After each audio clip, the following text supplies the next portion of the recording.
Simpson. And Japan have gone absent without leave. This is Whitmore. Hall and Gale both available. It's still Whitmore. It is the Reggaeboyz who take the lead.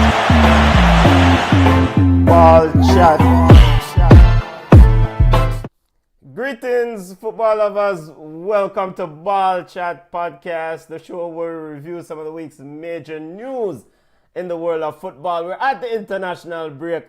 I am Benton, along with the family. Junior, Wagwan family. Well, I'm good enough. The government name. How you stay? I'm good. I know. I'm big up to the people. Big up the people who were listening. I got some feedback last week, and I'm going to make the necessary adjustments. Okay. Yeah. All right. Big up to the people. We always want to celebrate the listeners and acknowledge the listeners who continue to provide feedbacks, good or bad. Send it on. You don't know, it's always. Yeah, they beat me. My brethren beat me, man. Always welcome. Always welcome. Now, those of you who are new and always and joining in, remember to smash the like button. Remember to subscribe to the show. This is the way how we do it. We normally recap the week that was, some of the major news in the world of football. So how are we going to do it this week, family? International break in club football is up on us. We're going to discuss Chelsea versus Man City. Wild football game. Pochettino looked like a real coach. He looks like a proper manager. At least it looks, Junior's expression says something else. We're going to take a look at the leagues at the break, the standings in some of the top leagues across the football landscape. We'll get ready for the Reggaeboyz versus Canada and CONCACAF Nations League quarterfinal, and also touch on the Reggaeboyz versus Guatemala in friendly game. And we'll celebrate Gotham FC, the Bots, or the Botty. I think it's a nickname for that team there. They won the NWSL championship. Yeah, they need to change the name of the club, the Botty, the Bots. I think, look it up, Junior. All right, the top of the show, we're going to do Ballers and Bugs. So, Benton, you know that, so big up whoever coached the Botty, because you can't imagine you put for your CV that I coach the Botties. Yeah, it's the Botty. I think it's the Botty or the Bots or whatever them call. And they call them followers the Botties. So, Benton, so we have breaking news. The Botty coach is saying that blah blah. Nickname the Bots, aka the Botty.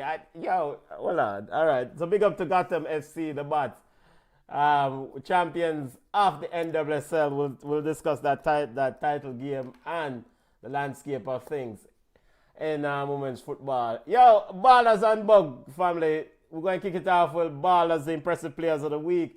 Bugs, unimpressive. Junior, roll it out. Ballers and Bugs. Who do you have? All right, so what you have to start with? The Bugs or the Ballers first? We have to start with Ballers, man. All right, so Bugs after. So my ball of the week is going to go to Chelsea, and it's going to be contradictory. And I remember this. I'm gonna give you a tease to what I'm going to talk about later. Chelsea, Newcastle, and Tottenham have something in common, and also have a great difference between all three. So I'm going to give it to Chelsea, coming off an emotional win versus Tottenham. Yes, I know Tottenham went down to 9 men. Yes, I know Tottenham was underhand. Yes, I know it was an easy game for Chelsea. But to come back and follow it up now with the game against Man City in a 4-4 thriller, and the way they tied the game in the 95th minute, hats off to them. There's no specific play I can point out to. Sterling is a straw that stirred Chelsea. The young boy that come from Man City, everybody love him. Scored a penalty, him show some heart. Pochettino show some greatness. Thiago Silva showed that him still have a little left in the tank. So the whole Chelsea team. My next baller is Harry Kane. The man just keeps scoring. Harry Kane is scoring so much that people are now saying that German Bundesliga is the new Farmers League. That is how much fun Harry Kane is having in Germany that is making people think German football must be a soft soap league. So I'm going to give to that. I'll leave you with the NWSL Benton and the Battle League. That's a year thing.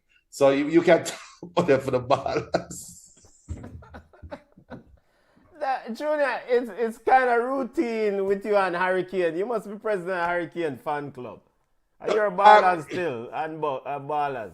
But no, you but are the president of the Harry Kane fan club. But yes, you would think. You would think though that they would make an adjustment though, right?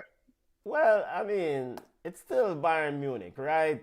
Bayern Munich is an excellent club. Junior, Chopper Moteng, I know a striker that you have low regard for. Scored some goals for Bayern Munich last year. So to that end, Harry Kane should score some goals. Okay, but he's still my ball of the week. No matter score at will. But I'm bad mind your baller still. And to be fair, Harry Kane already scored more goals, 17 goals in 11 games, than the leading goal scorers for last year's Bundesliga. Yep. Man, Mr. Nkunku, and the one, Mr. Fregelberg, I think is the other. Cole, last year's leading goal scorer, had scored 16 goals, and Harry Kane scored 17 goals in 11 games. So, but remember, the team that is second, one name. Can't remember the African baller in Germany. I think he was. Gohari. I think it's Goarse. It's hard to pronounce. Guar whatever. Him. Yes. So if Harry Kane wasn't in Germany, we'll be talking about him as a new Nkunku, right? So the man must score some goal at Germany. Yeah, he's definitely scoring. We get that player name in a little bit. We'll get the man because we always want to represent the individual. Big up to Dalton Stewart. Dalton says ballers, Solanke and Liverpool and Chelsea. Chelsea get a ballers. All right, ballers and bug segment. My ballers.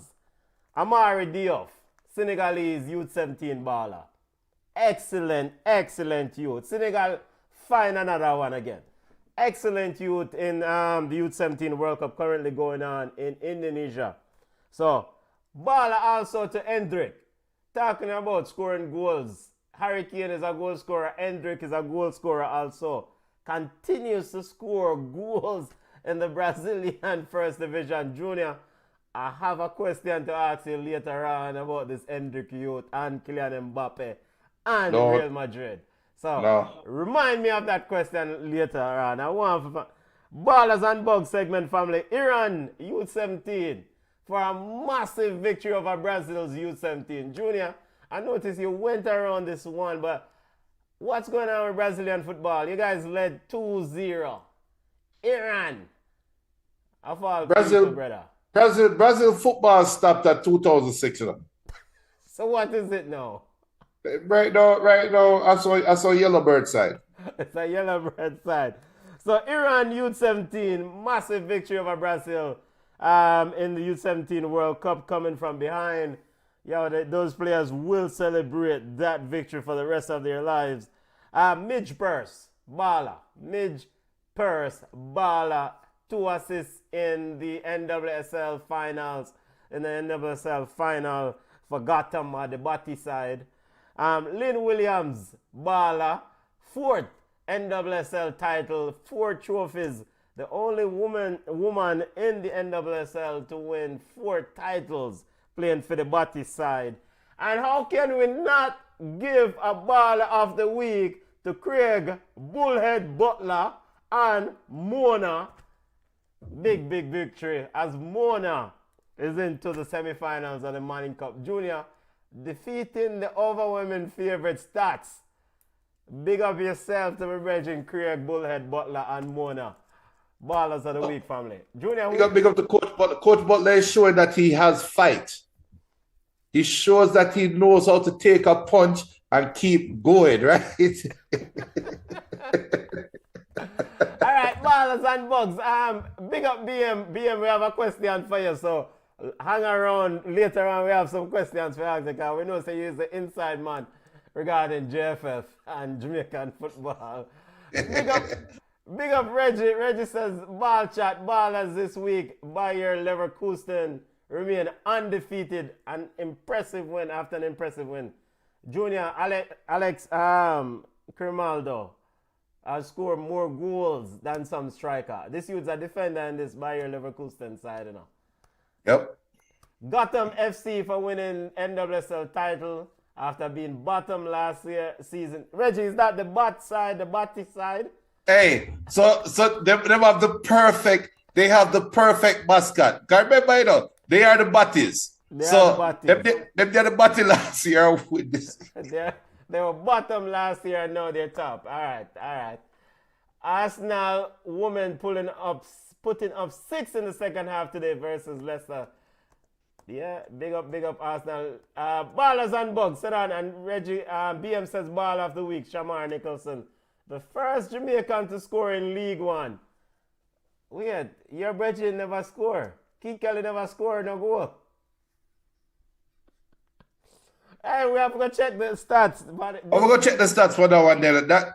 We know BM is good with the stats, but we have to check the stats on that one. Did Keith Kelly score any goal while playing in League One with PSG? Yo, Ballers and Bugs segment. Bugs Junior, what do you have? All right. So I gave a baller to Chelsea, and I gave you a preview saying that Chelsea, Newcastle, and Tottenham have something in common, right? Which is they're going through a murderous row in their respective schedules.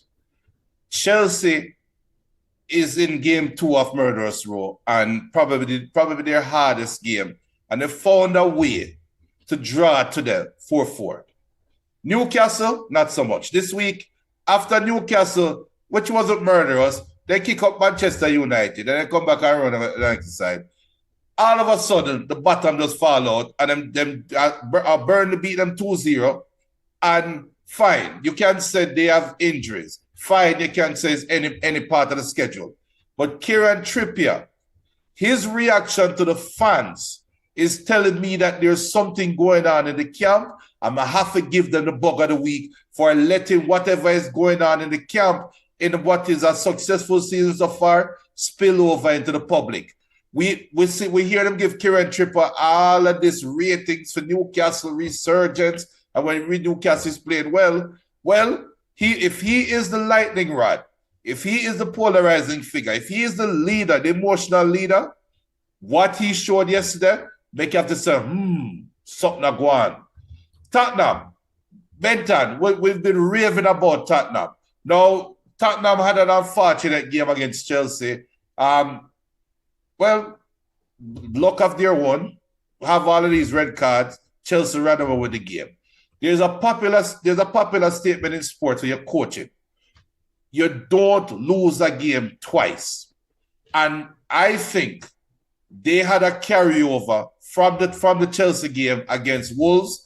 I don't care if Wolves only scored their last 10 minutes of the game. I don't care if what you want to watch about that.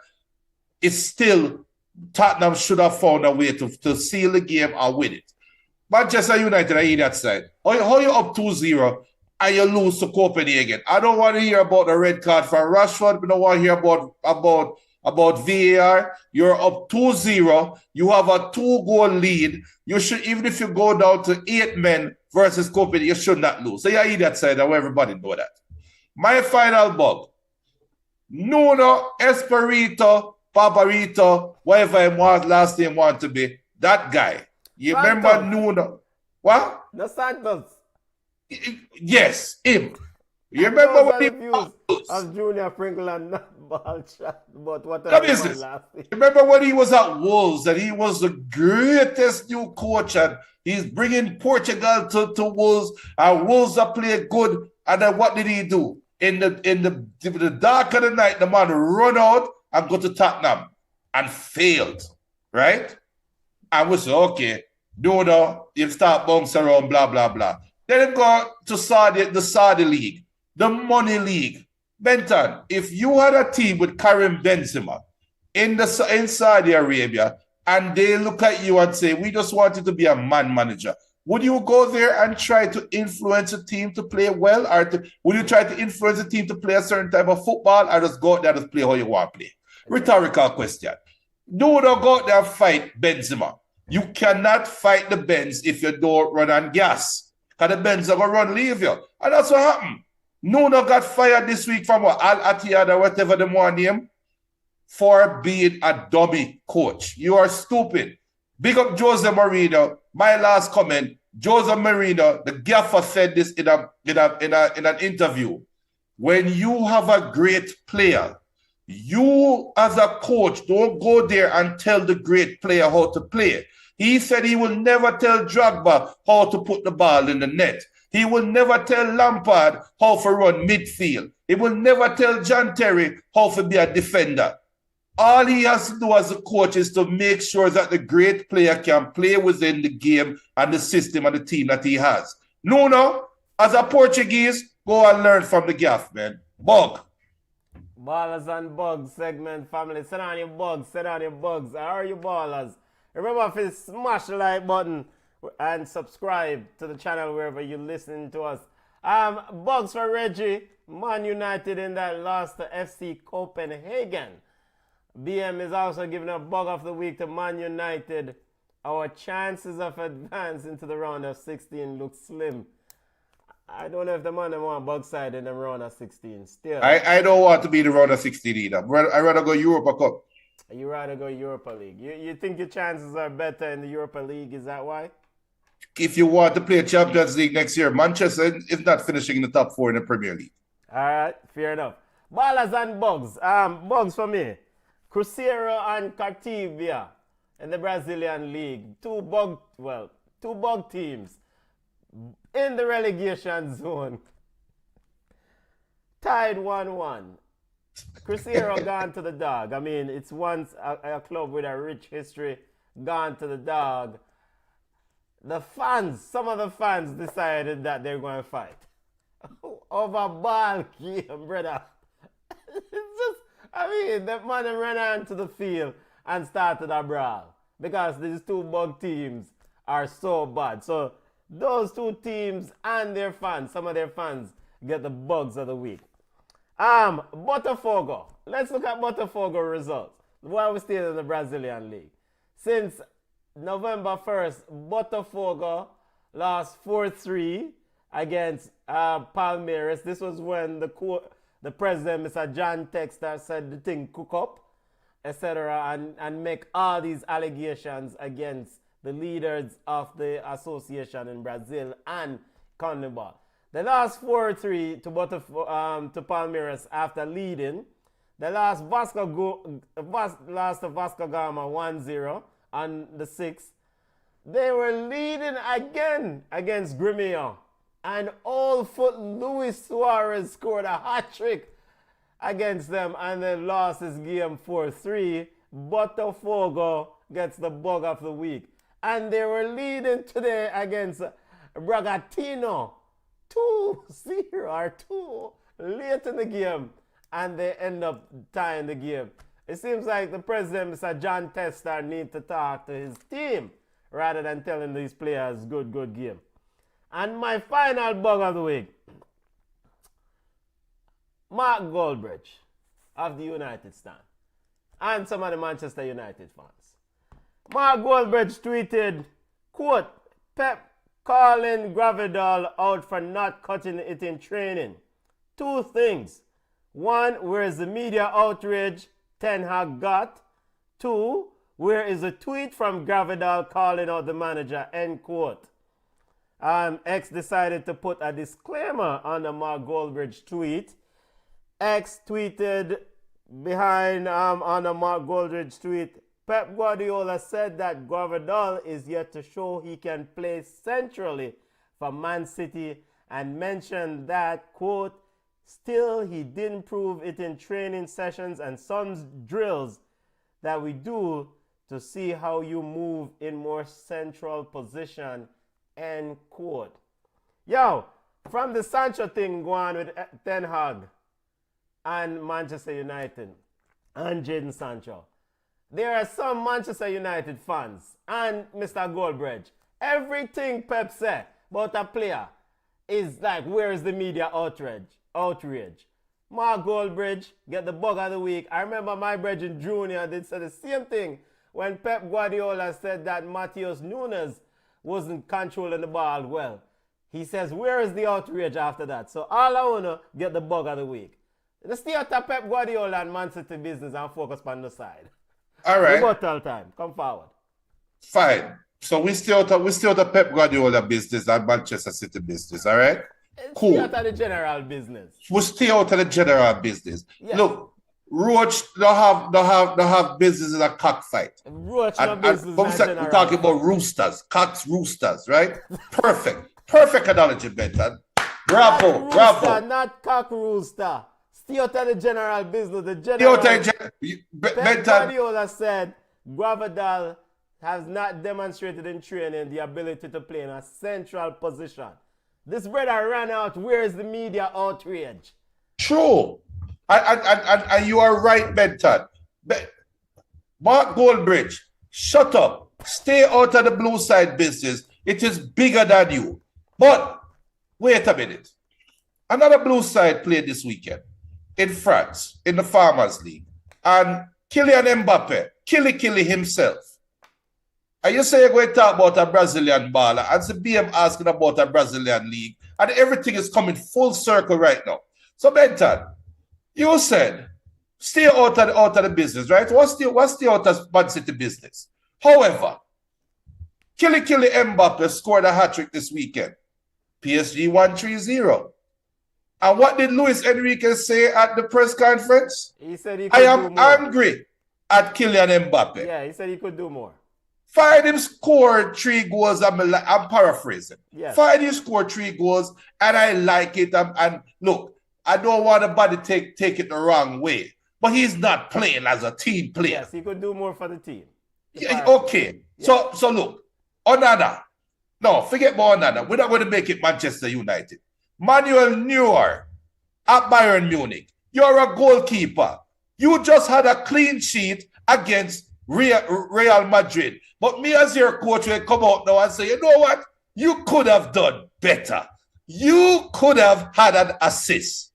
Hey, when name Harry Kane, you just scored a hat-trick. You are leading the Bundesliga, but as your coach, brother, you could have done better. You can make Leroy Sané's work a little bit easier upon the left wing. Is Harry Kane going to come out and complain on social media? No.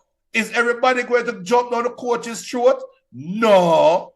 So it's a legitimate question that Mark Goldbridge is asking. Fine, stay out of Man City business.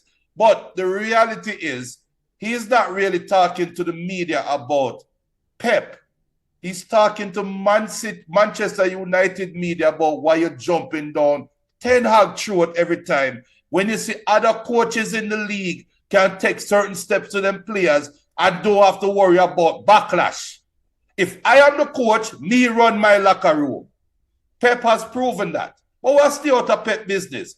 Luis Enrique now win nothing in France yet. You can't look on the big Kylian Mbappe will score a trick for you. And I'm going to say, the Kylian Mbappe that you are trying to court to stay in France. If that was Manchester United media, oh my God, how can Luis Enrique say this about the man that we are mortgaging our history for? That's all Goldbridge is saying, man. And you know what Kylian Mbappe said in reply when yeah, Kylian Mbappe in the back from the boy. They asked Kylian Mbappe about one Lucho Enriquez. Kylian Mbappe say him not care. He must score him goal, him not care. But all right. So your point is that the players don't respond, but you have a player in the sense of Kylian Mbappe who responded, who said, I am scoring my goals, I am doing whatever for the team or whatever, I do my thing. All right. Mark Goldbridge said that the media backlash against Ten Hag was unwarranted, or implied that it was unwarranted. Right. Because Pep didn't get the similar backlash. But Pep's players did not say anything. All the players that you listed at Bayern Munich did not say anything if their coach criticized them. Whereas Manchester United player Jadon Sancho responded strongly to the comment made by the coach. So clearly the coach now run things. So are you going on record to say that the player carry more power than the coach? Well, in this instance, it doesn't seem the player carry more power, but the player responded at Manchester United. It's not about a power dynamics. It's about a situation where... But the media pick a side. I don't think the media... How is that the media Of course, the media the media picked the side of Sancho. They are all the Manchester United media is saying 10. But now we have some time for that side, yeah, man. Yeah, but I think the media is reporting what occurred. Should they they're not reporting. No, all right, they are reporting. Yes. Should they not have reported Jadon Sancho's reply to Ten Hag's comment? No, but they are angling it towards Ten Hag is not fit as a coach. Okay, that is the rhetoric. Okay. Jadon Sancho is British. That's the Manchester United media house. That's the Manchester United media angle. Ten Hag is foreign. Hag is foreign. Sancho is British. There's a British bias. Okay, maybe. All right, Ballers and Bucks. So Mark Goldbridge and the Manchester United faithfuls, who every little thing Pep says about his players in the press now is coming out why them now backlash against Pep. So them hold that bug of the week. Jeremy Levy says Benton City is a little club. Yeah, in the grand scheme of things, but that little club won 4 Premier League titles in a row? Or is it 3? You know.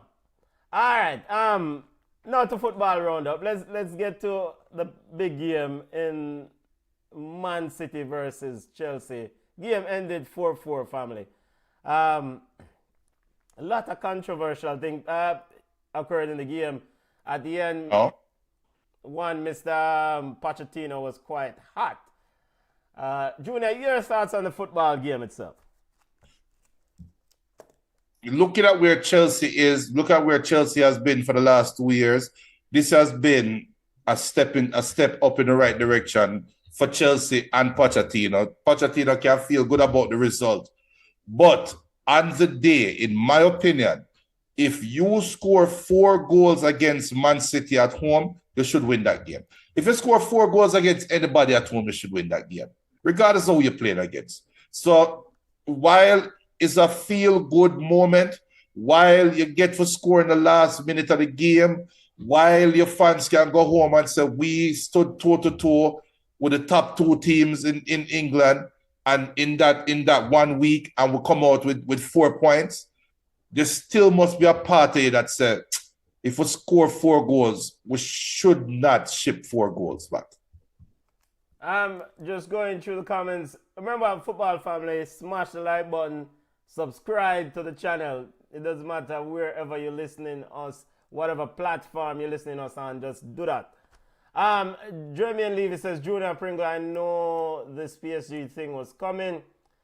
He also went on to say, because the coaches know what it takes to win the Champions League and selfish play will not work as regards to PSG and Mr. Kylian Mbappe.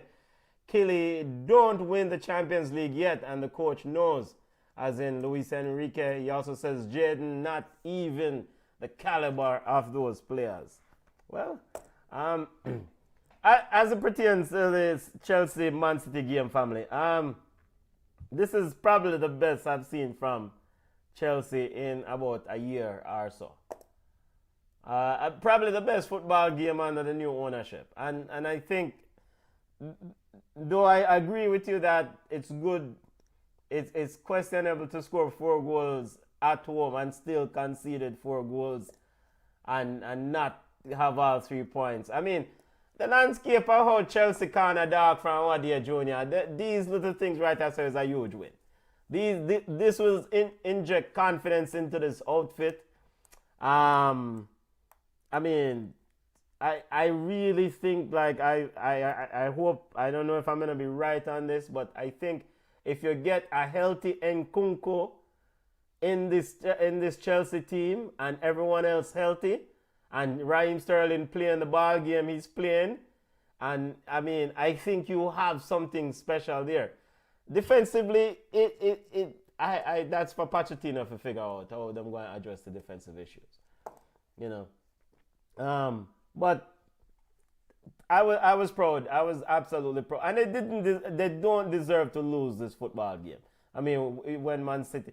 All right, the question about the penalty regarding Cucurella and Mr. Erling Haaland. Junior, some say it's not a penalty. Put on your referee's hat and give us your assessment based on it is a clear penalty. And you slap Cucurella for putting himself in that position. All right. And when you look at the play, it is more than when the ball reach the vicinity of both players and Cucurella engaged with Haaland. I think the penalty was given way before the ball was even kicked, where Cucurella was basically wrestling with Haaland at the top of the 18-yard box before the ball was kicked in. Now, Haaland is probably 3 times the size of Cucurella, 3 times the strength of Cucurella. Why are you trying to joust with him at the top of the 18-yard box? If the ball reaches about the top of the 18-yard box, as a defender, I have to use jockey the space, get in between him and the goal, and you do your job. But when you engage with him, because that's the only thing the naysayers are pointing to, They were fighting each other at the top of the 18. Well, that's what happened when the ball is being crossed into the box at all times. Is what happens when the ball is in the vicinity, when the referee is looking at the engagement, what do you do then? And where is Haaland where is the striker to the defender with the ball and in relation to the goal? Haaland was right in front of the goal with the ball. Cucurella was chasing and grabbing. It's a clear penalty. I don't know what is there to fight about. I think the big argument and the disagreement regarding the penalty, and I agree along with the call, but the argument that the disagreement seems to stem from the fact that if since both players were jostling earlier on, that means that you were letting that jostling go. That's the interpretation that may I get from people, is that you didn't call the grabbing when Haaland grabbed or when Cucurella grabbed earlier. Why call it no? And because the ball is engaged. And so that's the thing. It's a different landscape right now, right? Because ultimately, like you said, they're battling for position with the grabbing. Now the ball will come across the area. One player has gained an advantage in Haaland, and Cucurella decide to grab, So, I mean, don't put yourself in that position. Do not put yourself in that position playing left back, Mr. Cucurella. I thought, so Chelsea, Jermaine says, imagine if Osimhen in the side, Lord. He says, no, Junior, the two man them hold each other. That's a play on. But the thing that I think is going past people too. Why is Cucurella marking Haaland? Big up to Aldi and Green. This is a family show, We don't know every around here, Clean up and make constructive comments around here. Don't come around here with the every. Big up yourself, General, but you have to communicate rather than come with the every. Well then, make a rebuttal point rather than forward with the every. Yeah, nobody with the bad one. Nobody ease up with the bad one all day. That no work around the corner around here, so. We don't have them thing there. All right, talk what you said, Junior. Yeah, so my question now is, why is Cucurella engaged with Haaland? I mean, it's the dumbest. If you have Thiago Silva, who should be number one for Haaland, for Mark Haaland, right? Yeah. And there's nobody else in Man City. If not like some man, even though Akanji, I have to look at it again. But Akanji, who end up scoring a header, is a threat. But Akanji, Haaland, probably the two area threats. Mm-hmm. Why is Cucurella guarding Haaland? It just defies our logic. I know there was a precursor to that when there was a corner that was taken and a Man City man make a run from the backside. Remember, I think it was and they head it and the keeper to save it. But it was kind of foreshadowing what was going to happen. That who I think it was Reece James was marking him and him just last on the backside. So I don't know if they're doing zonal marking. I don't know what Chelsea are doing, but Cucurella should not be guarding Haaland or defending Haaland one-on-one in a crossing situation. You don't have the chance. Yeah, I mean, all right. And I sympathize with Chelsea fans. I mean, Yes, Elpisa, big up Elpisa, Gavidal, yes. Gavidal was the one that made the run, the looping run from the backside.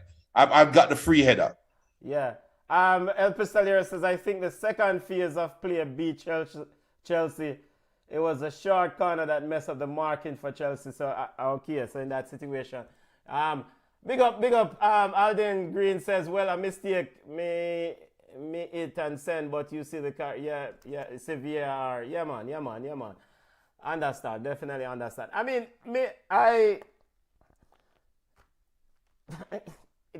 I mean, the grabbing round it, yes, Haaland make the most of it, right? I mean, he definitely make it look worse than it. But I was always told as a right back or a left back, once a player get around you, don't grab, especially in the box. You do not grab because what that does, it gives the referee an opportunity to make a call.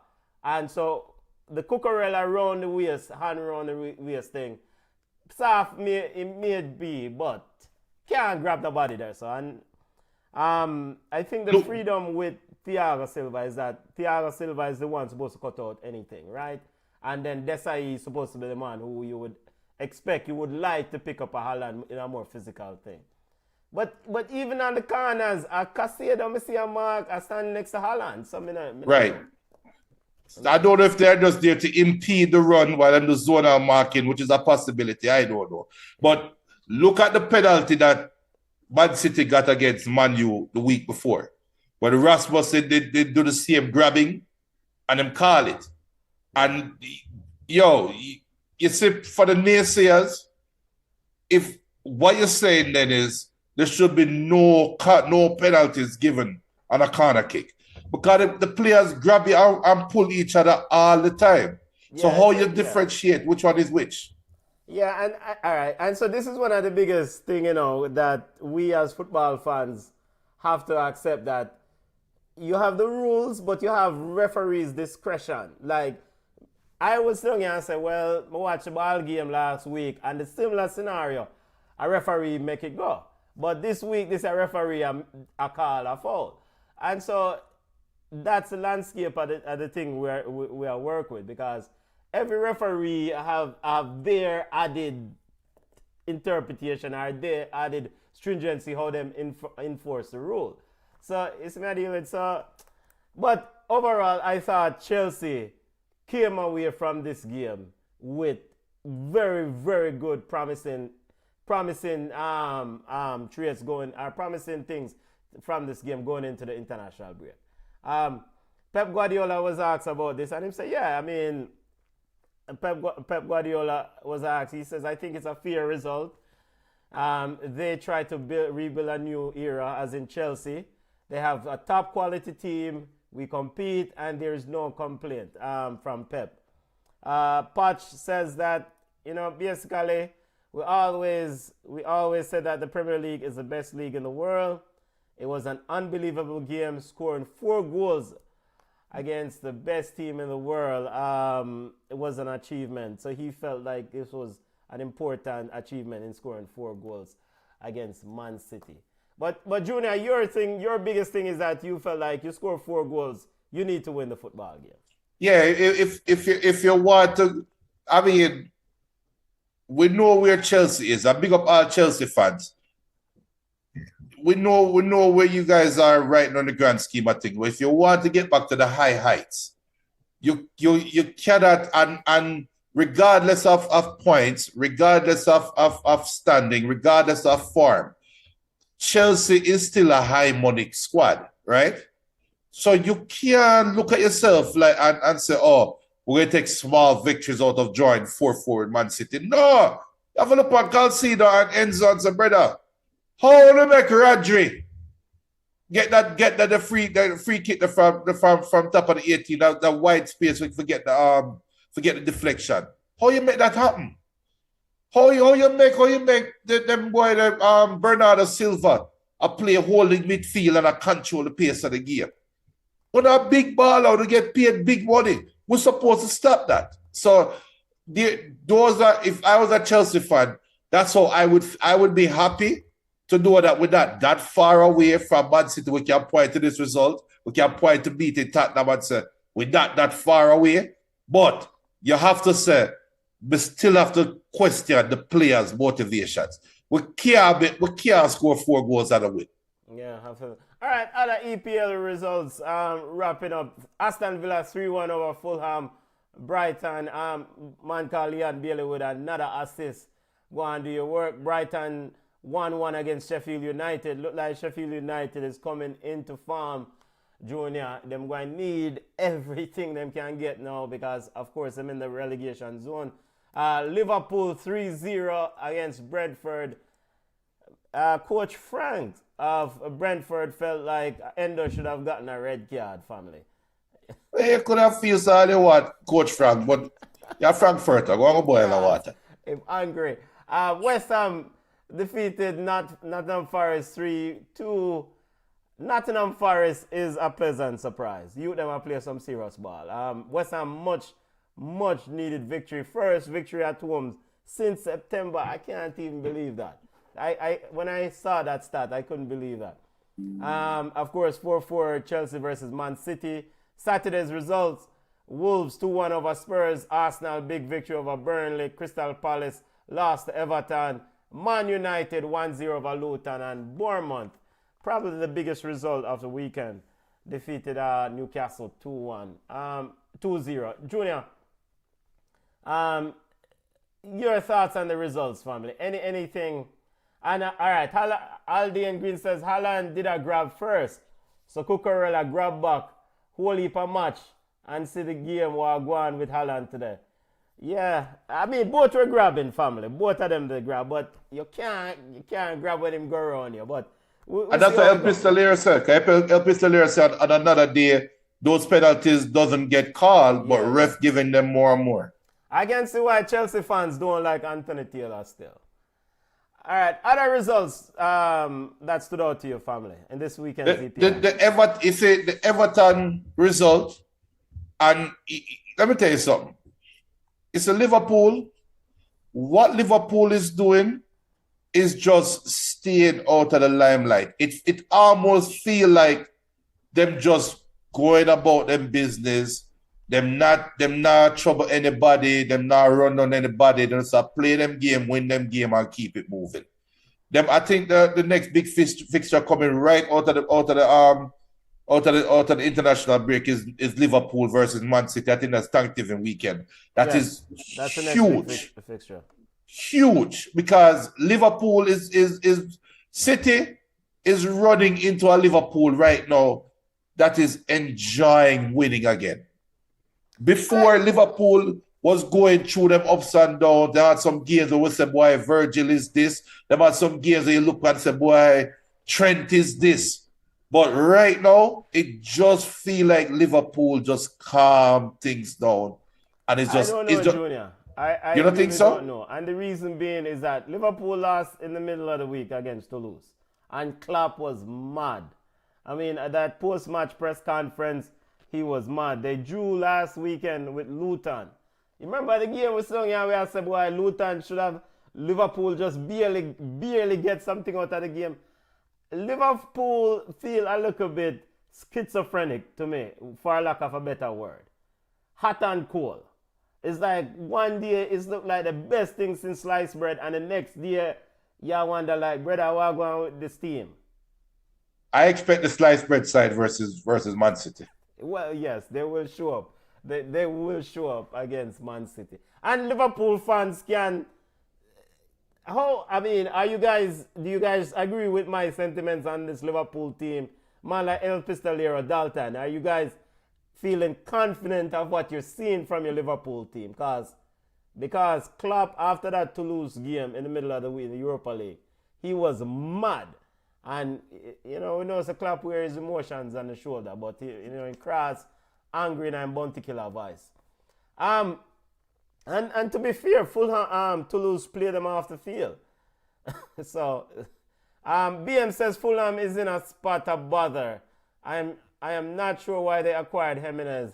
He's clearly no longer EPL quality. Might as well they took Boza on load. Junior, so this is not a bad statement, because Raul Jimenez, since the head injury, has not been the same player, and maybe somewhat understandably so.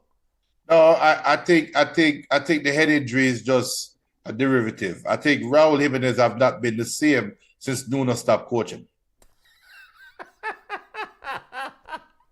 Which one came first? I don't know. I have to go look through the one there. Because Raul prior to the head injury wasn't tearing up Mexico.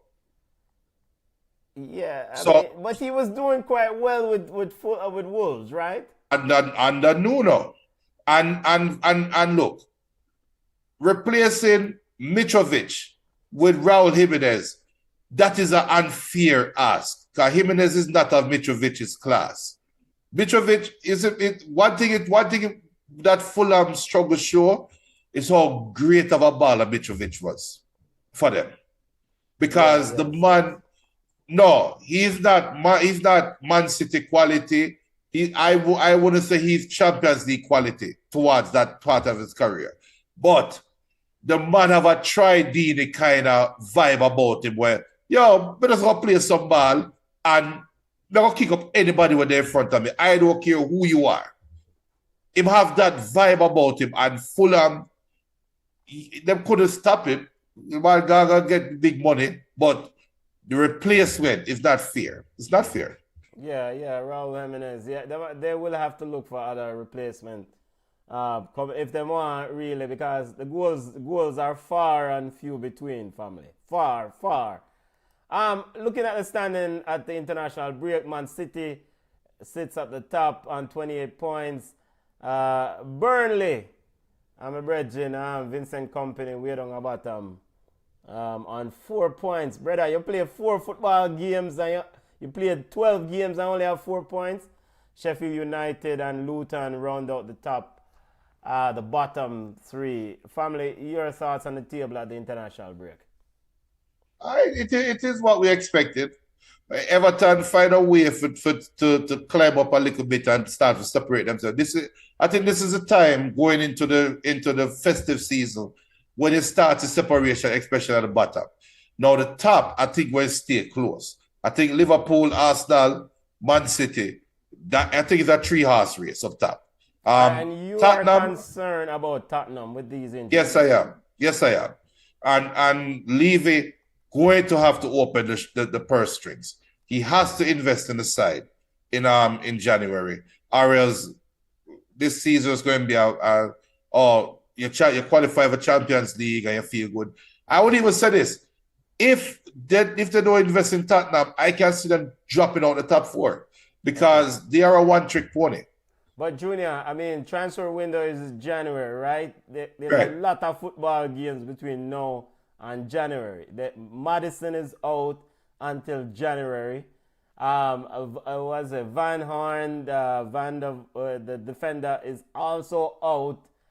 How does Angie and Spurs navigate this, like you said, festive period about to start soon? How do they navigate this landscape? Do you change from this high line and start play some counter-attacking football? You earn your paycheck, whatever it takes. You earn your paycheck, you take it one game at a time. You have Aston Villa next, which is a very big game. Very big game. Because if Aston Villa win, them leapfrogging you and them probably can run with the 4th place. You have Man City after that. Then you play West Ham. Then you play Newcastle. Then you get easy. You got Nottingham Forest. You play Everton, Brighton, Bournemouth. and that ends the year. So within the next 3 weeks, well, by December 15th, Tottenham can possibly be out of the top 7. All right, Possibly be out of the top 7. big up to the Spurs fans. Good luck to Spurs and that run it. Yo, I feel sorry for them because James Maddison was instrumental in what they do, dropping in that number 10 role, right? Right. They have Giovanni Chelsea. I don't know if if he can slide into that role. I mean, Richarlison is out. I mean, I don't know. They don't have the horses or the depth to sustain this high level. And that's the worry. If Angie can keep them in these football games, it will be a monumental achievement. You said they have Villa. Where do they play Villa? At London Stadium? I think so. Let me double check. I'm pretty sure they play Villa at pretty sure that game is going to be, hold on.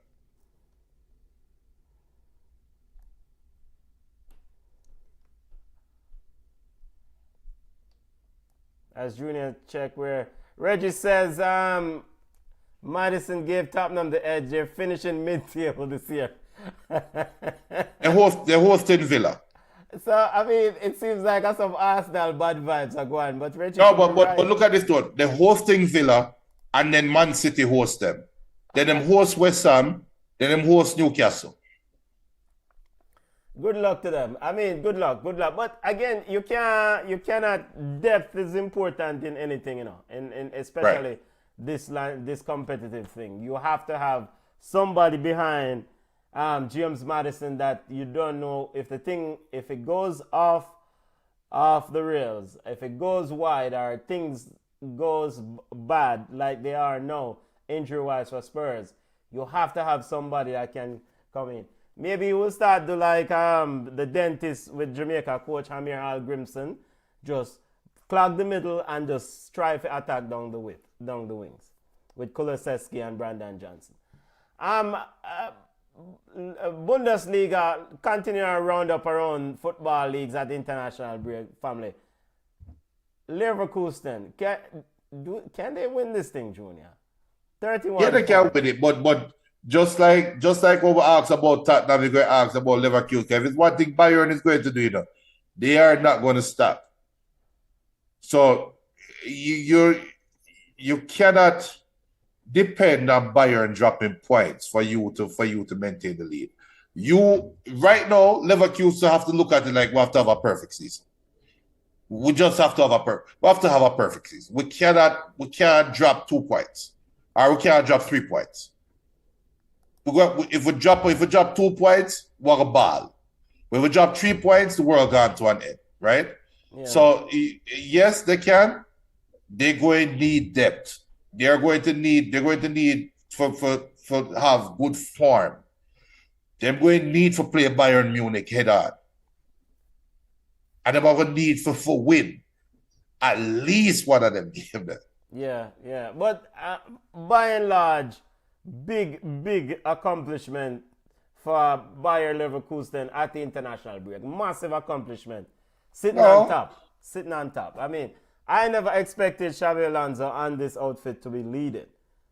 They know who they are. They don't know no Fandango's business. They know who they are, and at that them I work with. You know, tell Bayern Munich to come at them.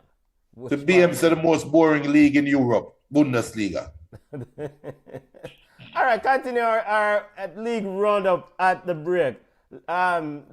Scudetto Junior standings in the Serie A. Juventus almost entered the international break on top. One Mr. DiMarco and Inter Milan made sure that didn't happen. I want to ask you about what Juventus and Max Allegri is doing. We know the pasa regarding the points and illegality and etc. around Juventus. And the fact that Paul Pogba, one of their main players that they were looking to this year, is absent.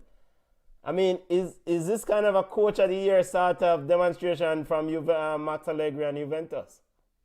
The fact that they're sitting in second, above Milan, above Napoli, teams that have been stable for the recent memory. No, because Milan is a Dr. Jekyll and Mr. Hyde team this year.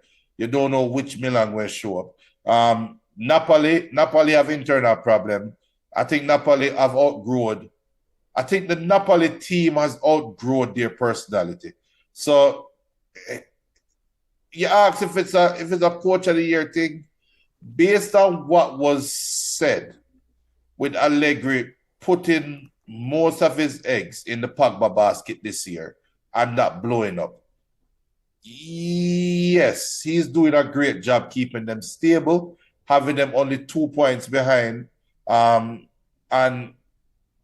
them playing measurably football. I'm not going to say they play pretty football compared to Inter. They playing measurable football. The question we want to ask is what's going on with Roma? What is going on with Roma? Yeah, what's going on with the big strike or them bringing in and it start out hot? What? No. Yeah, but all right. So the only excuse I have for Roma is that Paulo Dybala was absent for an extended period of time, right? And maybe this is not a valid excuse, but I think that a lot of what they're gonna try to do this year hinges on the presence of Paulo Dybala. Lukaku is Lukaku is another man. Tammy Abraham's efficiency in front of goal is probably a lot better than Lukaku. So, Paulo Dybala needs to be there for this Roma team. He recently returned, so no, them just need to make sure so he stays healthy as they go into more football games. That's that. Speaking of Napoli, Rudy Garcia. Word is that Rudy Garcia might be on his way out, family. As he should. The bottom is falling out at Napoli. Okay. So you would sack him. I'm bringing who? Napoli. I don't think Napoli is what people are making them seem to be. I don't think them can bring in a high profile. I don't think they need to bring in a high profile coach. I think they need to bring in a young coach, a coach that is energized and is willing to make his name. The thing with Napoli is this: you have the big dogs that you are chasing in this league. Napoli, in terms of, well, this might be blasphemous. This might be a blasphemous statement, especially with you and your ratings to the coquette. But Napoli is probably, by name value, at best fourth in Italy. Can we agree on that? So there's no big time coach going to go there and say, Napoli has a great tradition. Not about a one period of tradition with the cocaine and that. There's nothing for attract a big name coach. So they should have gone that route. Stay what you've always been. Be a hard-working team. Will play good football. If you come there and go on like you're idiot, they're going to run through your belly. That's all they're going to do. Napoli are my look Italian style, Yeah, the cokehead is definitely, era was the big era. But defending champs, but with some of the comments that the president has made about African players and African Cup of Nations and reluctance to sign them in the future, I don't feel sorry for Napoli. If them get mid-table, I don't care. I don't care about them. Right. So, but good luck. Good luck. We do expect Rudy Garcia to get sacked in the international break. They are the Leicester of Italy.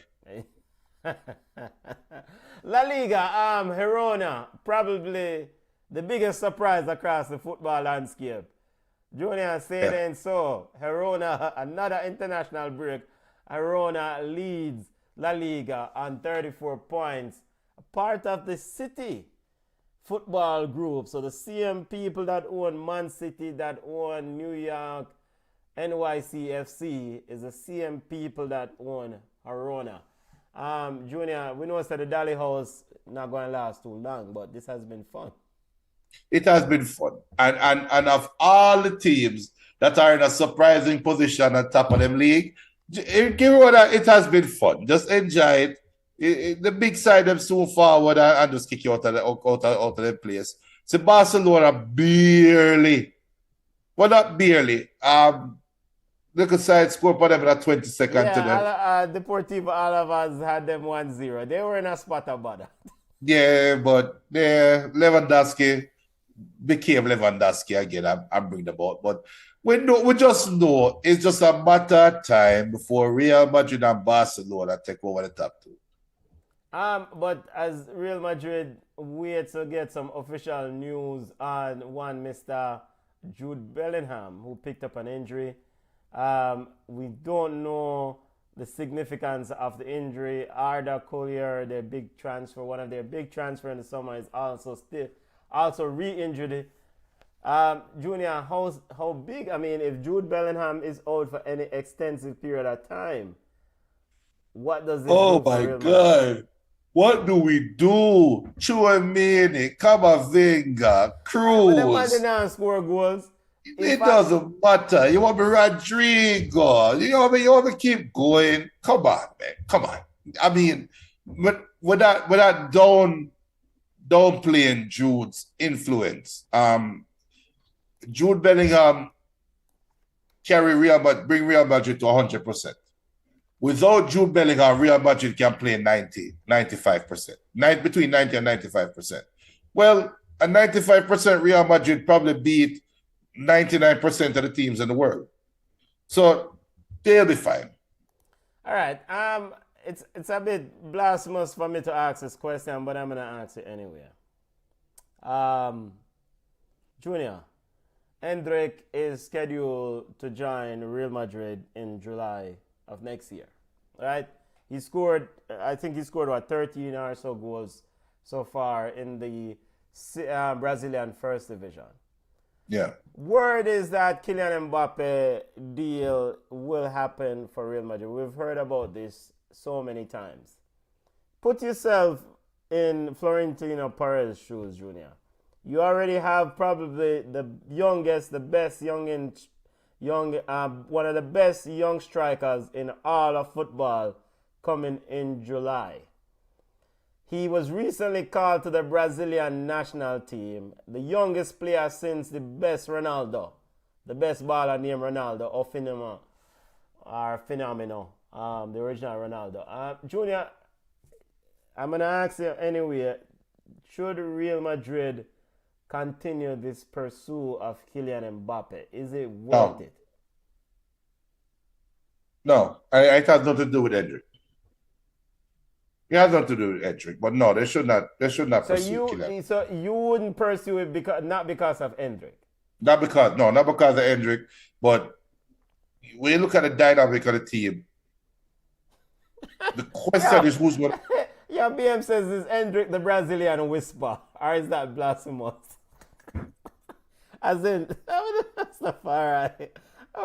What BM I deal with?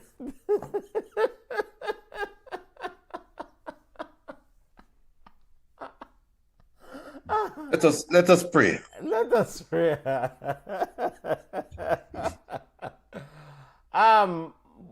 But yeah, continue, Junior. Your thoughts? I don't think they're intervening. Look, I don't care what nobody wants. Hendrik, you can show me as much videos as you want. I see one video with him taking a practice shot and him have a powerful shot. All of this foolishness. Look, he's going to need time to get accustomed to the league, right? The chances of him forwarding to a league and blowing it up and impact is slim to none. It happens very rarely. I hope it happens for this young man, but we have to think sensibly. Now, as for Mbappe, Real Madrid, look at the dynamic of the Real Madrid side. The question is, does Real Madrid need Mbappe or does Mbappe need Real Madrid?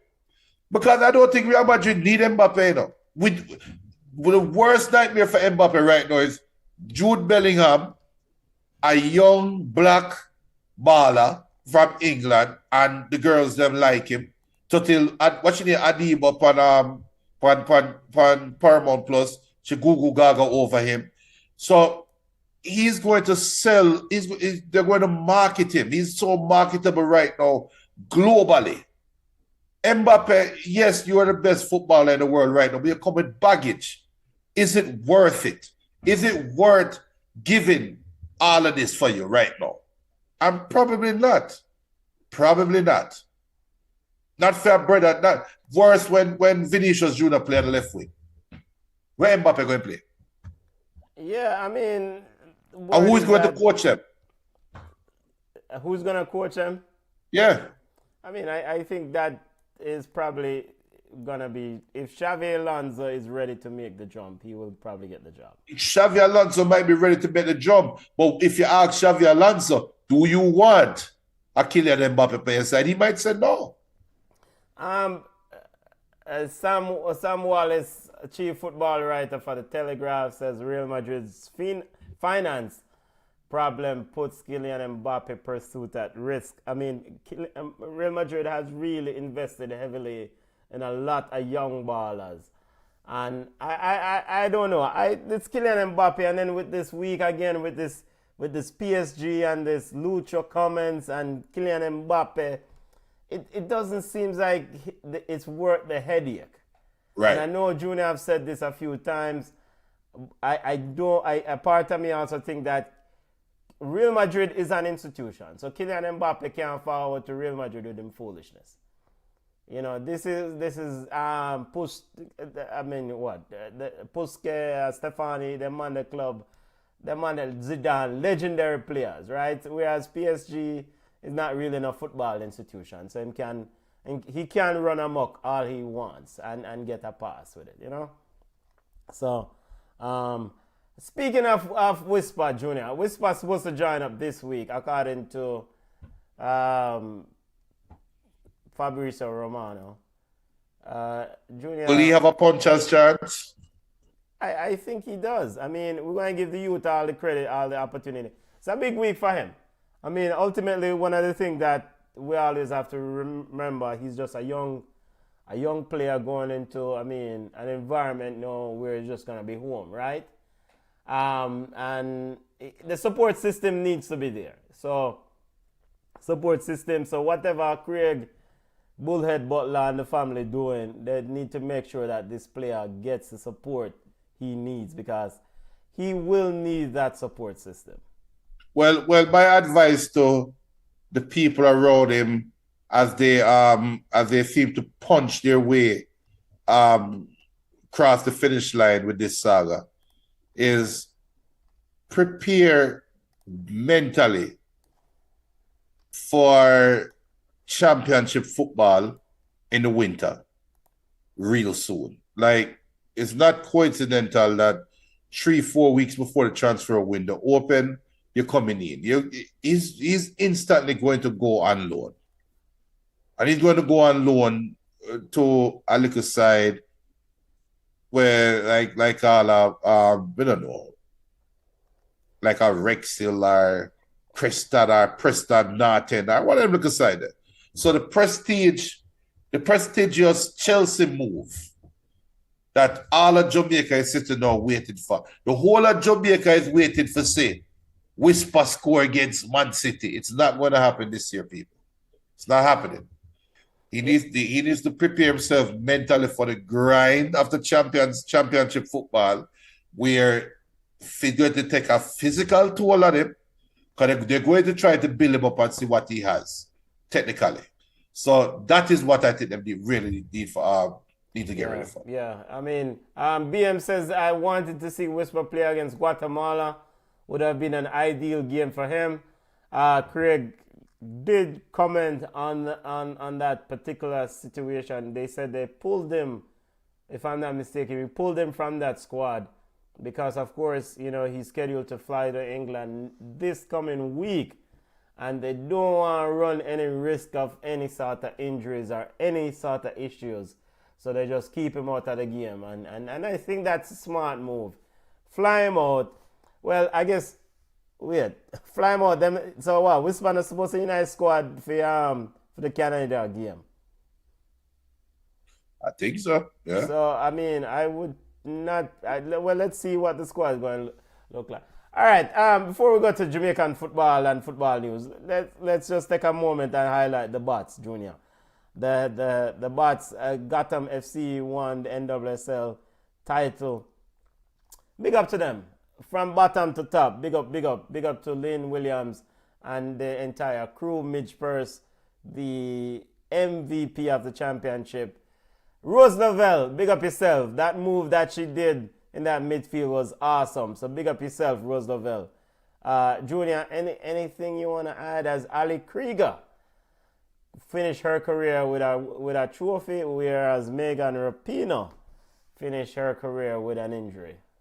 And that was the build up to the game, right? Like come and say the two legendary US women's ballers last official game, blah blah blah blah blah.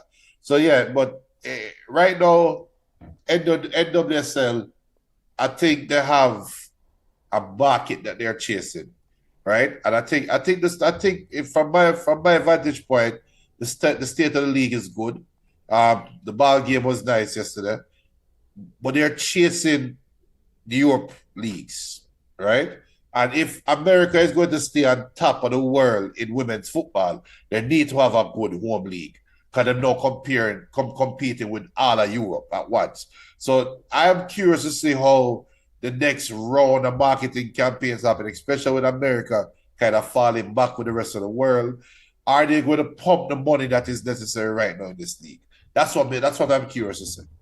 All right, breaking news, the Reggaeboyz squad just dropping us. So we're just going to go to, first of all, I'll get the squad up, and we're going to go right now to the game that took place last night between Jamaica and Guatemala. Junior, ended 1-1. Let me get the squad up.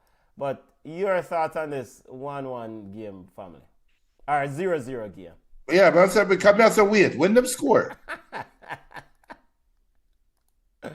But in my opinion, I like what the dentist is doing, getting games outside of the FIFA window, good games, when we get to see the players them. You get to see Tyreek McGee play. We wouldn't normally get to see him in a different setting. The ball that impressed me was Beckford. I really like Beckford down the left wing. And you didn't think Beckford was wasteful?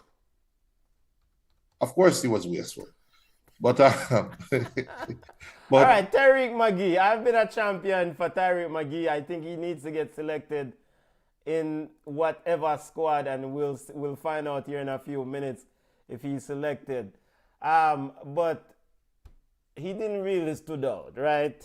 The Mario Phillips also in that midfield. Junior, a big game for Tyreek. Did he miss an opportunity, family? If it not because it didn't stand out, that means he had a bad game.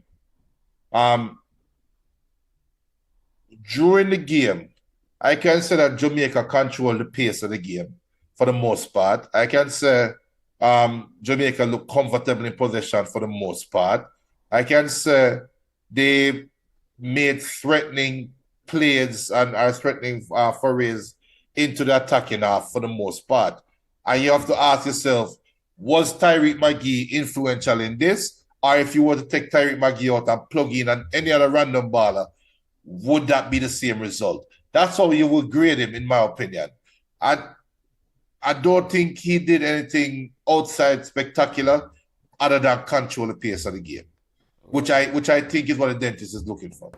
BM says, like what I said yesterday, the team trying to play from the back, putting passes together. Overall, yes. Not bad for a team that was put together in a couple of days.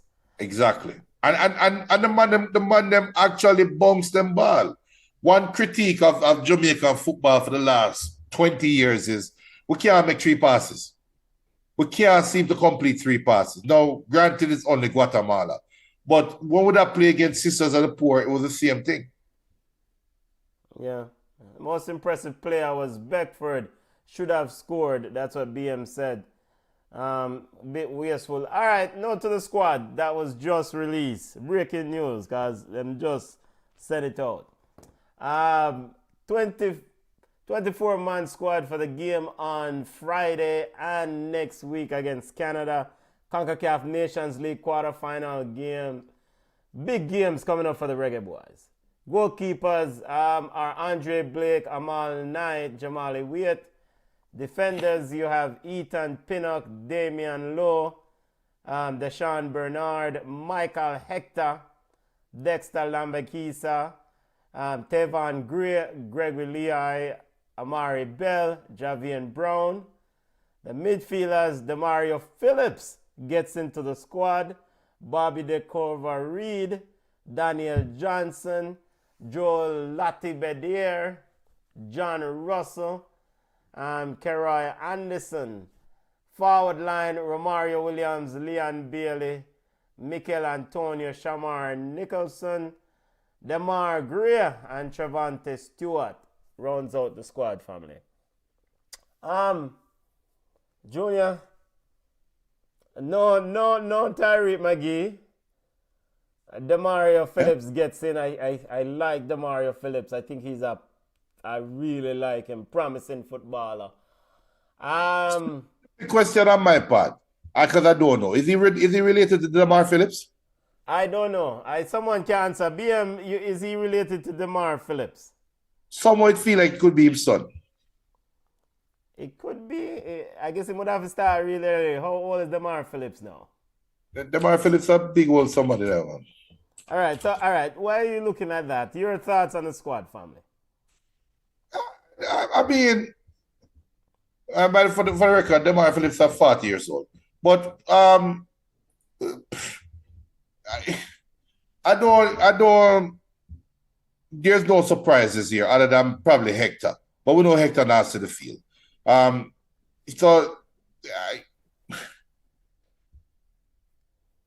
Could we say that Beckford had a good enough showing that he could have punched his way into the squad? Or is it that he was wasteful, never make it in the squad? Could we say that Tyreek McGee, because he was so underwhelming or never have a sparkling moment, why him never really kick out Demario Phillips out of the squad? I don't know. But apart from that, though, is rudimentary, typical Jamaica side. The one player that I would put a question mark beside and start putting a question mark beside, and you guys might not like it, is Mikel Antonio. I think Mikel Antonio can do with missing an international window. Reggaeboyz getting ready for quarterfinal action. So Junior, all right. BM wants to know where we're going with John Russell. We thought in one game, at least I thought one game he look okay against inferior competition, but in the real Gideon in the Gold Cup, he was a bit behind the pace. Mr. Lambert, Mr. Kevin Lambert is missing. We need to check, is Kevin injured, and if he's not injured, is this a bit surprising that Lambert is missing? I would expect Kevin Lambert to be in this midfield with Latibedier, but Daniel Johnson, BM says might as well go with Speedy. I think he's going with his preferred players. I mean, he this is his team. These are the players. Daniel Johnson is another player I'll put a question mark beside him. These are the. I think we need to move on from those players. I didn't hear you. Daniel Johnson is another player I would put a question mark beside. I think we need to move on from those players. Daniel Johnson, Mikel Antonio, Michael Hector. I think the time has come now where we can say, you know what? Where we start branch away. Even Bobby Reed. But again, this is for this game, you know, Nations League game. No, would you move away from these players for this game? Yeah. Really? You already have Liam Bailey, you have Boza, and you have Demari Gray. Right? Nations League quarterfinal. I'll pull the squad back up here in a second. Jamaica versus Canada this Friday at 7 p.m. Watch along. We'll kick it off about 6:40 there about. Do join us. Honduras versus Mexico Friday at 9 p.m. Trinidad and Tobago versus USA. That game is Thursday at 9 p.m. Costa Rica, Panama Thursday at 10 p.m. Junior, the significant part about this quarterfinal game is that to make it to next year's Copa America World Cup tournament, Reggaeboyz need to get into the semifinal. That's the easier way. Or Right. then you're going to have to go another route and try playing. So this is a must-win game for them against Canada, who have interim coach Mario Bello in charge. But it's the same Canadian team. Which same Canadian team? They fix up the house yet? Well, I mean, it's the usual suspect with Jonathan David, Alphonso Davis, Beckford, Tejan Buchanan, not Beckford, and etc. I mean, it's a different manager, interim manager, in Bello in charge, but it's there might be an opportunity there for the Reggaeboyz. Yeah. Game is this Friday at National Stadium, Independence Park. And then the second leg is next Tuesday in Canada. BM says, who would be the replacement for those players Junior mentioned? Without Bobby and DJ, our already weak midfield is even worse. Yeah, so you mentioned getting rid of Daniel Johnson and moving past Bobby Reed. Do you mention getting rid of them or getting past them this cycle? It's started to transition them. Okay. So, like, Tyreek McGee, I could say, or maybe Demario Phillips should probably start this game. Right? Mikel Antonio should have a short leash. And the first sign of inconsistency, the first sign of bad touches, all right, Nicholson warm up. Right? Because they're getting longer in the tooth. And we've seen more from Bobby Reed than Mikel Antonio, to be honest, to be fair. But we've seen all that Bobby Reed can do, right? I don't think he can go any further. I don't think he can max his potential. Right? His potential is already maxed out. So time for us to start bringing in the next crop, the next set of ballers. Even for Andre Blake, for us to become a consistent team, we have to be that ruthless. We can't play people till them can't play anymore. Yeah, I mean, fair enough. You have to have healthy competition and know that next man up is important. I definitely support that. But regarding this particular game, this Friday, I can't see any other squad get rolled out other than this team, because, I mean, with maybe one or two additions in midfield and a subtraction here or there, because Mikel Antonio will make life a little bit more difficult for the Canadian centre-backs. And subsequently may create space for Demarai Gray to score some goals, because we ultimately know that he's been the linchpin since he joined the Reggaeboyz team. So, you want to predict this game, or you will wait till Friday to do any sort of prediction? Well, I know Friday sort of a high school basketball game, so might reach late. Well, so that's for fine. me, I will be here, family, regardless of lateness from the engineer. BM says Demario Phillips has no ball sense. I don't think he's the answer. I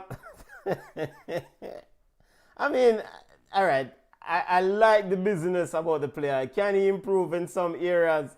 Yes. And I think if you bring him around the crop and with good coaching, you can get a better player. That's my thing with, and it's the same thing with Terry McGee. I think that you can bring those two players around the group because they have something to offer, and you kind of coach them up and put the responsibility. Right. I agree. Liam says, please come on the panel Friday.